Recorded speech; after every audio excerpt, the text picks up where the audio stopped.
And hello, James. Dove, good to see you again. Yes, yes, nice to be back again. Let's see. I just recently returned from the Himalayas and Kathmandu, Nepal, and just had the most amazing time. Splendid. Yeah. And I know you know that experience very well too. I love the Kathmandu Valley. It's beautiful. Yeah, absolutely. And um,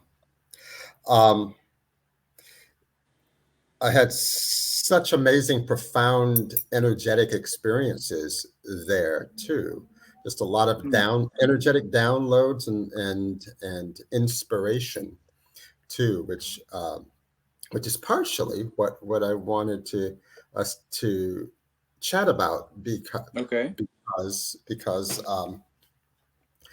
a lot of that inspiration is going into the next set of workshop events Okay. that we're doing here now.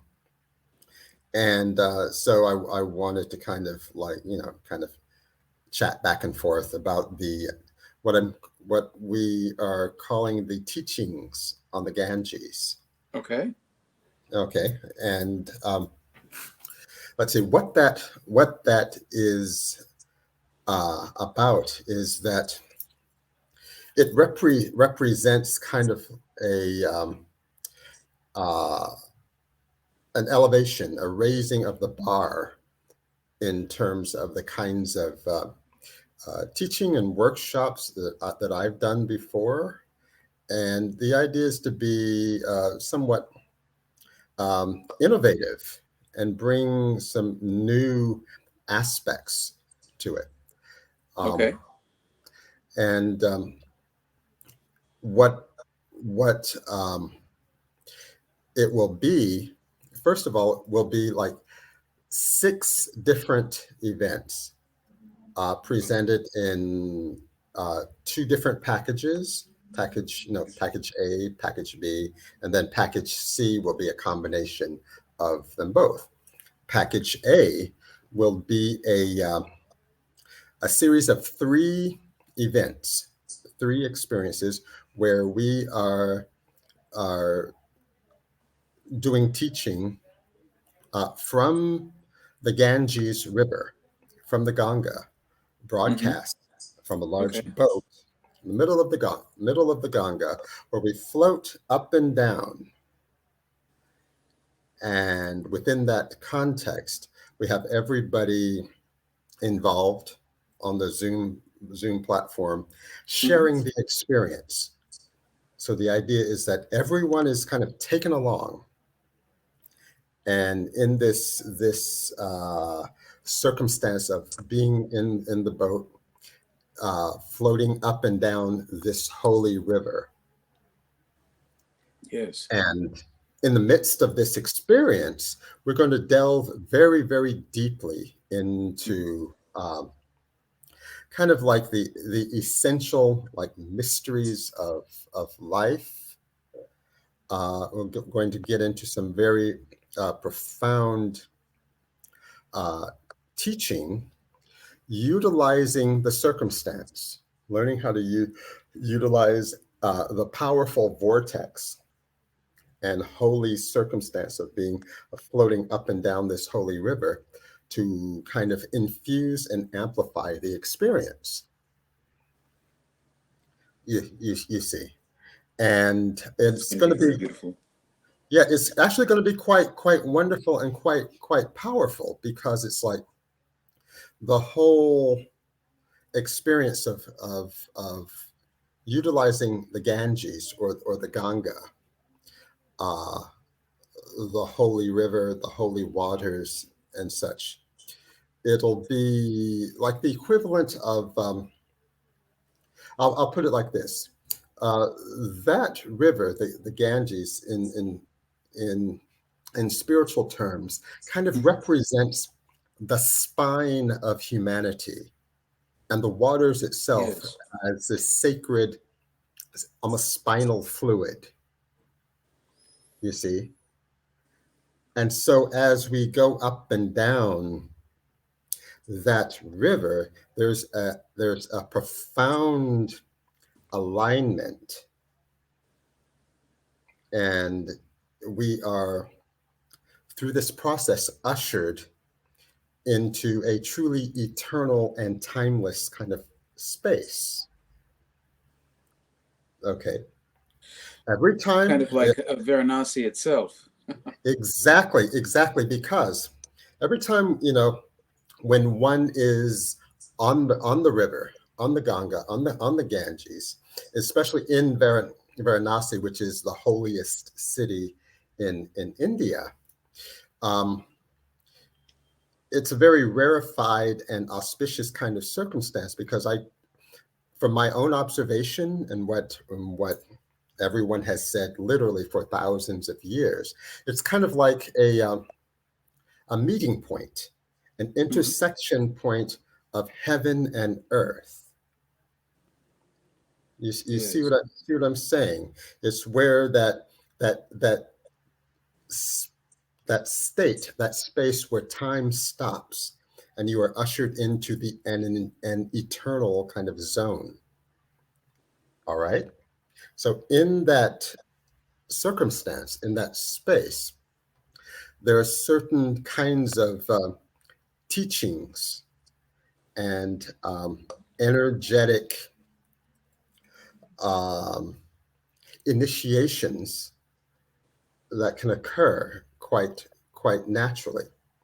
What we're going to do is learn to utilize that, to very intentionally, very consciously come together, literally on the boat, but involving cyberspace as well, to uh, invoke an experience, the idea of which is to be just transformative, life changing. And so it's going to be a very special uh, experience. And as far as I know, I don't know of anyone else who has done this kind of teaching, utilizing the technology that is possible to have, to create this kind of experience for people. This is one of the reasons why I'm so excited about it.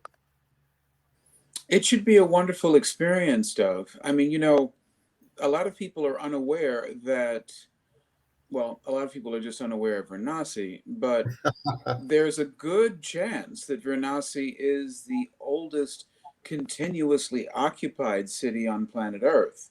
I mean, Yes. there are older settlements, but they disbanded. Hmm. Varanasi, they're saying, may have been around for 12,500 years or so. So yeah. It's some amazing amount of time beyond imagination, really. And I think the idea is that there's something about the current Mhm. that runs through this spot on the planet that supports the continuity. It's like the continuity of life itself and human, uh, history. And uh, so to create a circumstance where we can consciously kind of plug into that Yes. and then learn to use it, to utilize the currents and the frequencies. And yes, I mean, not only is the current there, and Hmm. always has been there from the Ganges itself, the Hmm. current has been fed and tended to for thousands of years. I mean, Yes. Varanasi is literally the place where people want in India to go to be released from their bodies and into the world of spirit. It is Yes. really the gateway between Hmm. this life and the next, between the Yes. transmigration of the soul from one body into the next, from one manifestation into the next. And that's one of the reasons why ritual for Hmm. millennia have been considered to be so powerful in Varanasi. You know, Yes. not to get too gruesome, but the whole energy of Uh-huh. releasing the spirit from the body, as is done with the rituals on the Ghats Hmm. when a person passes away. Um, this is very powerful energy, and this Yes. gives Varanasi as a whole this feeling of being, well, a place between worlds. It Yes. is something that's done on a large enough scale that everyone that lives in Varanasi participates in it to one degree or the next. And Exactly. Yeah. yeah, Yeah. Yeah. Yeah. Yeah. It's like the with this experience, the idea is that I want to have us all tap into the essence of the principle of liberation. Okay, it's like this is a place in which we, a circumstance with uh, participating in the teachings on the Ganges. It's a circumstance in which we can release old patterns. You see, to be able to, in our consciousness, place all of that onto the funeral pyre and let it be released, let it be cleared. You see, so this is going to be an experience, a very visceral experience of some pretty profound spiritual work. And once again, it's like we're going to learn how to utilize a sacred circumstance, a sacred place, um, aspects of and elements of nature as allies, as support and allies in terms of our liberation, our growth, our being released from things that have burdens, been burdens that we have maybe have carried around for all our lives or even before our present yes. incarnations. But it's so we're going to learn how to utilize this space, you see, in these teachings. um it's it's something that as we do it, uh and learn these principles and techniques, the Mhm. idea is that to be able to find the sacred river, the sacred currents, and the source within our own lives. You see, within our regular experience, there is a there is a vibrational situational equivalent that can be used and utilized for liberation and renewal, Yes, even definitely. within our regular life. You see what I'm saying? Hmm. So we're talking about something that has the potential to be profoundly transformative. Profoundly transformative.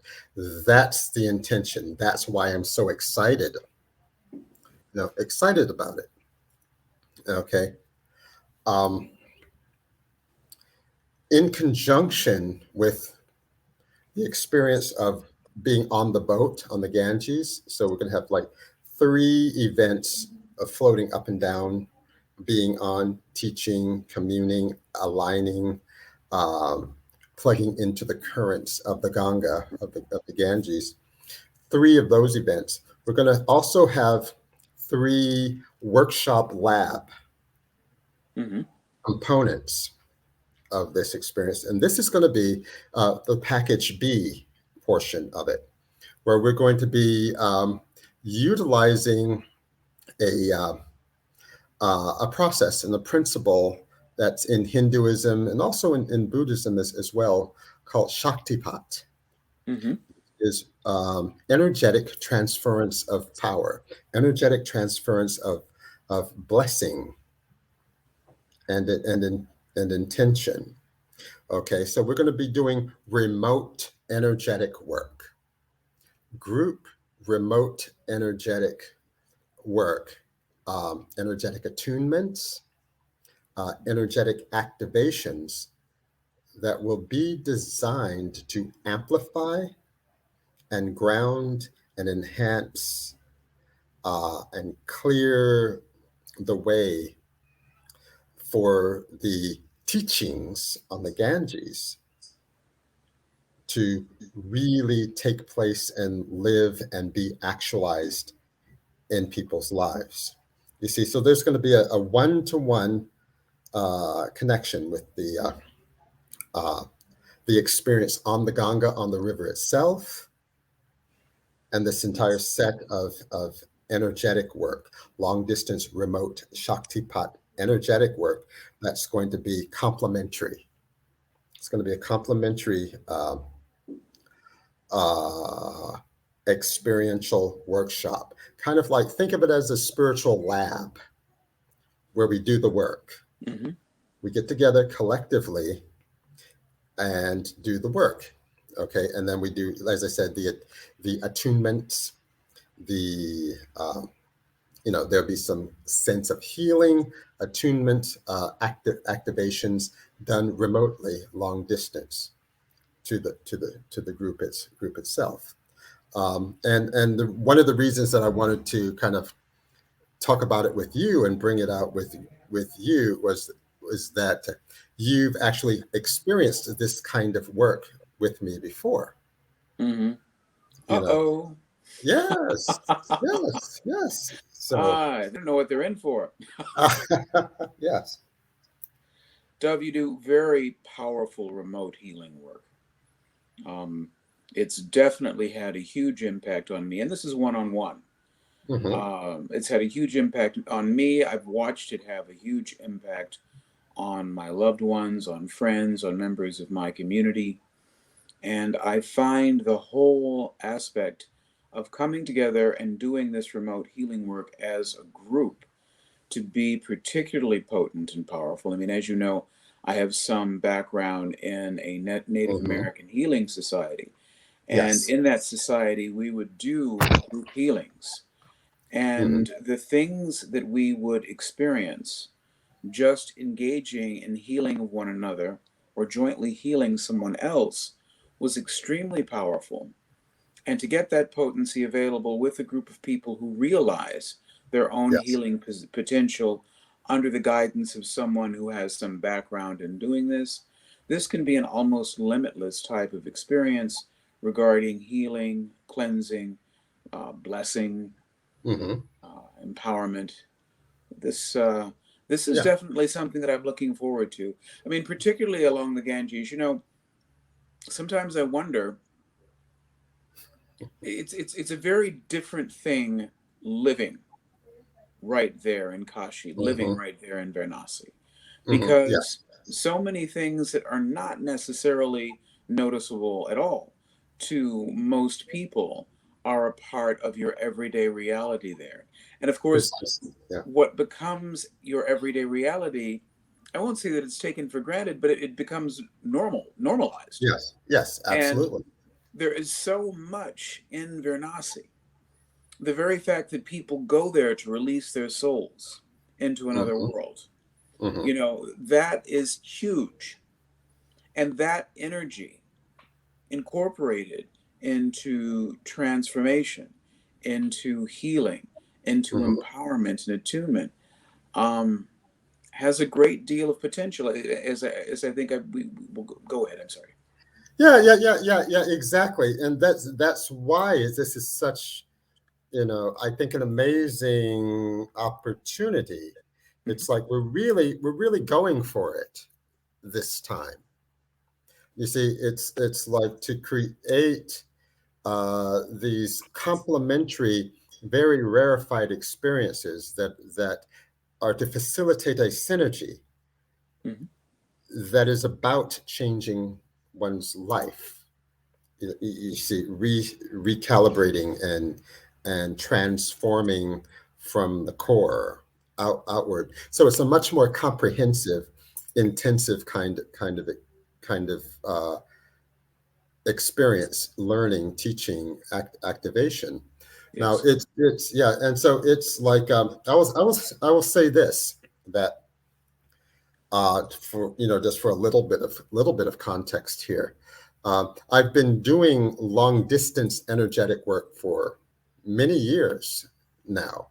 I've done it kind of one on one under for certain individuals Mm.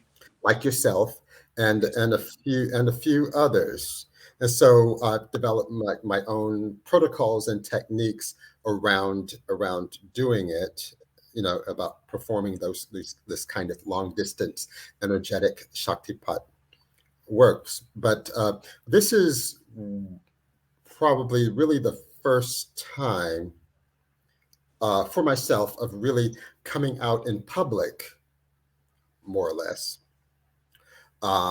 to present it, present it more formally for groups.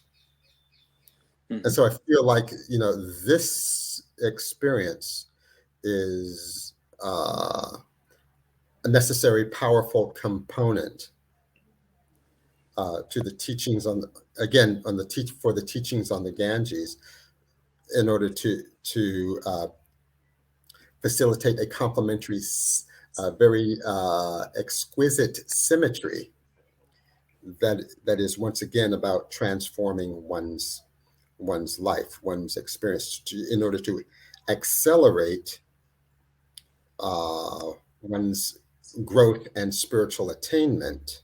Hmm.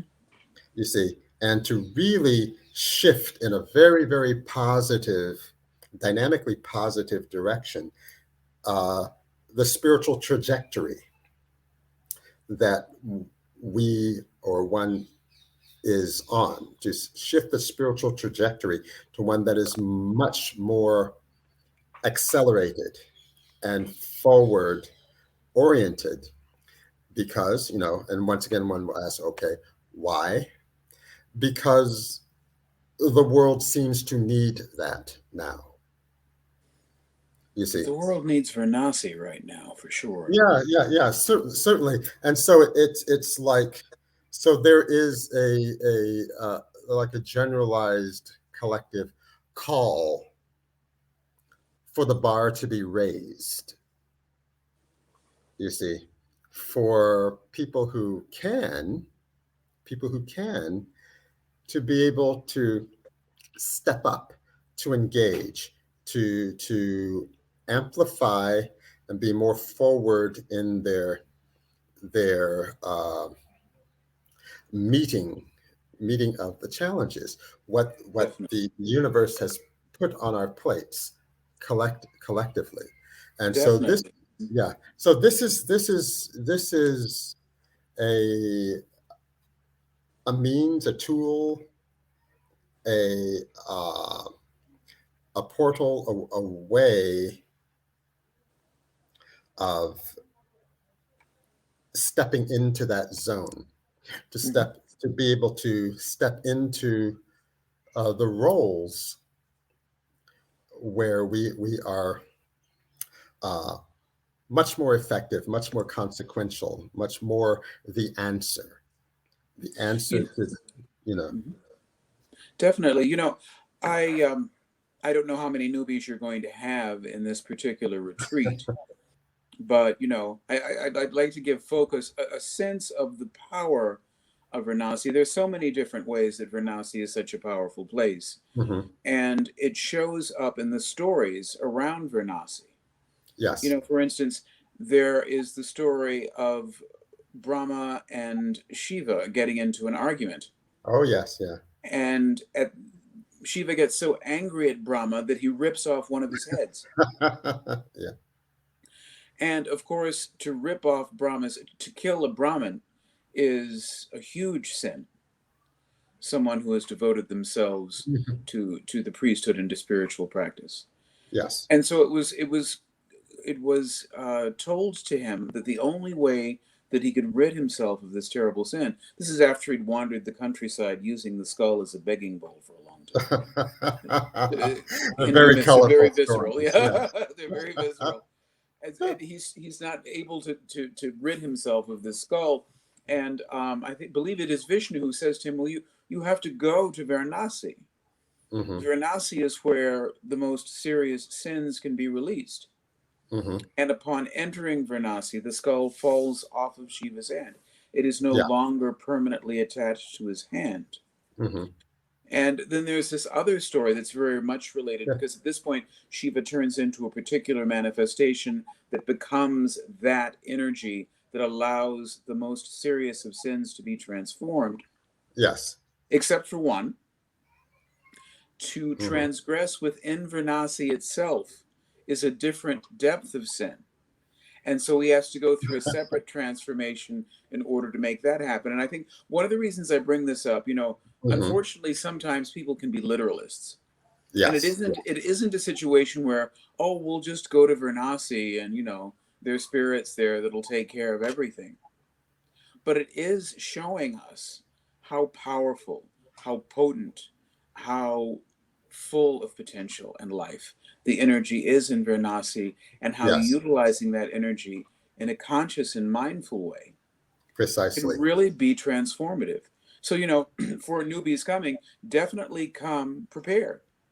Oh, absolutely, absolutely. This is gonna be a powerful. We really kind of step into the spiritual engine. Yes. You see, and um, that's I think what's required now, required now in the world, and I always delight with hearing that story about Shiva and Brahma, their argument, because I keep thinking, oh well, that head, that skull is somewhere in my neighborhood, right? It is, isn't it? There's a temple there. Yes, it's somewhere in my neighborhood, but I don't think anybody's really telling. I think Ah. certain pundits and some of the ancient temples know where it is, but they're not talking. Yeah, they said the original temple was built where the skull fell, but Yeah, who knows where the original temple ex- is? exactly, exactly. But that's kind of the depth and the energy of connectedness that this place, this circumstance, and everything that happens here is infused with that. And it's like I really want people to kind of get it and understand that, participating in like teachings on the Ganges is it constitutes a rather rarefied pilgrimage. Oh, yes, very And much so. it may very well be like a once in a lifetime kind of thing, you see, or at least that's the intention. That's, you see, that's Yes, definitely. what we're shooting for. And so it's one of those things. It's like I want to see everyone I love on the boat. I think We're this all going this to be this there retreat in together. particular will Yes, definitely be the type of retreat where you get out of it what you put into it. yes, There are so many powerful energies around Varanasi. I mean, Varanasi is so powerful that it is often, without irony, called the source of ritual. hmm, It is the source of yoga. yes, It is the it is. source of the Vedas. Hmm. When we finally entered an age, this is all according to Hinduism and Hindu story, where the Vedas by themselves were not able to save everyone, because during the Kali Yuga there was a lowering of frequency. It was in Varanasi that Tantra manifested itself as this new powerful form of working with energies, outer, inner, and secret, to Yes, transform ourselves, Yeah. to be able to deal with the lower vibrations in our environment. Something that we have to be very conscious of now. I mean, there are new lower energies entering our environment. There are also a lot of new higher energies entering our environment. It's always a balance. Yeah. Yeah. But Exactly. Yeah. right. And of course we want to harness those great ones Yes. Yes. and Yes. Yes. bring out our own greatness. Mm-hmm. This is the are you carrying around a corpse? It doesn't matter how beautiful that corpse is. Turn it over to the flame right now. Let it be transformed. Let yourself be transformed. It reminds me of that. So frequently we talk about, or we look back on our lives, especially when you're our age, Doug. Yeah. And it's like, oh, well, I've actually had several different lives in this life. I've gone through extreme transformations and really come out of those transformations a completely different person. I mean, at our age, Yes. I think we've seen that Yeah. happen Oh, several times. absolutely. Oh, absolutely. And Yeah. those are beautiful things. And to be able to gather together with a group of like-minded people under good Mm-hmm. leadership, Yes. Dove's great at facilitating this, Yeah. and doing this work together, Mm-hmm. doing this work, bringing the potency of good people, good-hearted people of power together with the intention of transformation in such a potent, transformative environment. I know I'm saying potent quite a bit, but it really Uh-huh. is Yeah. a very vital place, even though it is the city of death. You know, Yes. Yeah. I think, and that's confusing to a lot of Westerners, but you have to remember that according to Hinduism and according to most of the the age-old traditions, death is Uh-huh. an illusion. We're really just Yes. talking Yes. about Yes. Yes. Yeah. transforming energy. There's no death. Yeah. Yeah. Yeah. Exactly. Exactly. And it's like this is, I think, the power of having such a visceral ritual that takes place uh here. It's like literally, it's like we're floating, Mhm. you know, all along the Ganges, along the Ganga in Varanasi, and it's like we're riding the rhythms, we're riding the waves and such. Um, it makes all of that real. Yes. You see, it ceases to be a remote abstraction because you can feel it. It's like you feel it in your heart. You feel the illusory nature of like death, and you feel the reality and the truth of transcendence because you're seeing where heaven and earth are meeting. It's like you're Yes. seeing that, and you can feel that convergence point, that intersection of heaven and earth just sort of happening. And it's as if time disappears, time dissolves, it evaporates, you see. And again, as I say, in that space, this is where we do the most potent work, or the most potent work is possible. Get over your fear of time and the fear of death follow. Yeah. Yep. It's all there. So anyway, it's like one of those things. It's like can't really talk enough about, but I would like everybody to kind of really, check out the program, check out the packages. I think that there's really something there for you. I think, if you feel the call, if you feel the call in your heart, that's something deep within you that says it's time. It's time. Uh, listen, simply listen to that. Take it seriously. You see. Definitely. Yeah. Great So, things can be accomplished this round. yeah, Don't get left out. yeah, yeah, yeah. Don't miss the boat. Don't miss the boat. Yeah. So, Anyway, well, thank you, James. I'm Sure. so glad that we were able to chat like this and then It's help always a people. pleasure, Dove. Yeah, to help people understand, what's possible, where we're all coming from, and get a good sense of where we're going. And this is going to be, what an amazing beginning to the new year, way to really, really step into the possibilities, of this time. So, All right. so yes. So thank you again. Thank you, Namaste, sir. Namaste. and and look See you forward on the to seeing Ganges. everybody. See you on the Ganges. See you on the Ganga. All right. Uh, okay. Bye bye now. Take care. Okay.